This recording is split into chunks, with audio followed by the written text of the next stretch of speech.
She was a little tired. She ran hard. Kenny, did it come down to they did indeed bring bears, but like you said, you had a gorilla? She's fast. She's just flat fast. I mean, she's. We talked. Brian and I talked at length a couple times before the race. It didn't look like there was any speed inside of her. Maybe there was one horse outside of her that could go with her, but she wasn't going to go with her very long. And I said, I just didn't want him taken back and getting a bunch of mud in her face. And so just let her go, because she's capable. So. Yeah, and she'd never done that, but you had no question that she'd be able to do it. When she broke out of the gate at Oaklawn, and even in her other wins, she was forwardly placed. But we were working to teach her to rate if you needed her to. So she's not, you don't want any of them to be one you have to commit to the lead. But she's got the talent to go, and obviously she will. I know we accosted you here and you haven't seen her yet, but did she clean up her feet and come out good this morning? Well, that's what I was saying. She left a half a scoop. She left one cork. This morning? Yeah, or out of 6 last okay. night, she left one cork, which, like I said, that's typical of most runners. Okay. Yeah. Kenny, Mystic Dan cleaned up.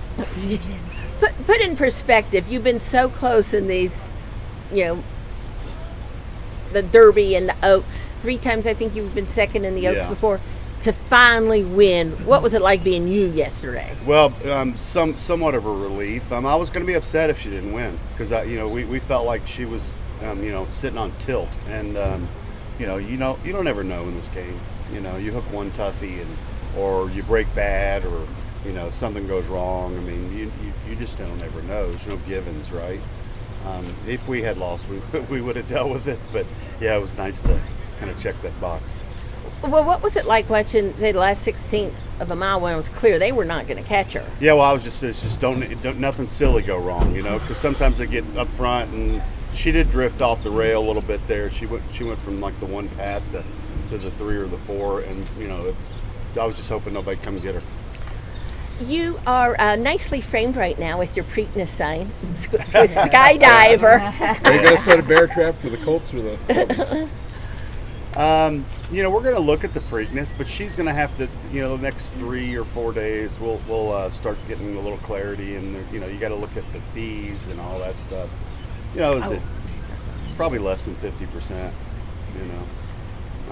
And I need to see what the calendar says on straight 3-year-old fillies. I mean, you don't want to run back and thanks, Tammy. You don't want to run back into Black-Eyed Susan or something like that. Where do you find 3-year-old filly grade 1s for the rest of the season? Because that's what we'll be hunting for. And you said the Alabama would kind of be the big thing to circle in the summer and work back from. Yeah, I definitely want to get her coaching club, Oaks, Alabama, those kind of races. Yeah, that'd be ideal. Acorn, I think the Acorn's set at 1.1 miles this year up there at Saratoga. That'd be an ideal spot. That seems probably the next logical step. Does the Belmont being 1.25 miles, would that potentially sway you that way? Yeah, it's the same thing. We need to look at it. We need to see timing wise. We need to look at the past performances on some horses that we think are going to participate. And there's a lot of math to do. Now, how do you win the Derby today? I think we've got a big chance. I mean, this horse is doing super. I mean, the inside draw I think is going to help him, and Brian can run kind of the same race. He's a fantastic young man. Yeah, he really can. Oaks Derby double.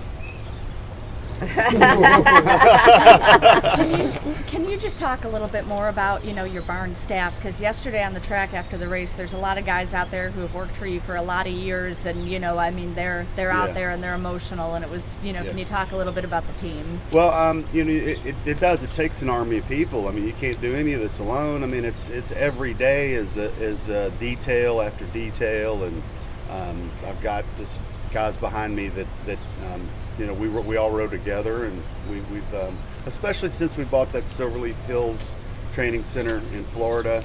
I think that's changed the dynamic of the whole operation, because we've consolidated young horses, so that team does their part, and then they come north, and there's another group of people that are working their tail off to get to the next level, and whether it's gate work or all that.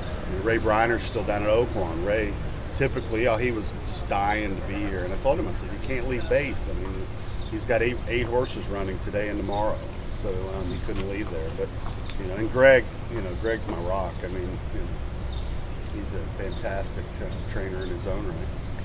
Tell us about the scene after y'all left the track, and and with the owners. Like, what all did you do? We went back to the house and had a lot of good friends over and partners on the horse, and I think people were wanting to come over past midnight last night, which we were shooing them away. No, it's too late. If you win the Derby, will the curfew be extended? Yeah, more Tonight? than likely. Yes.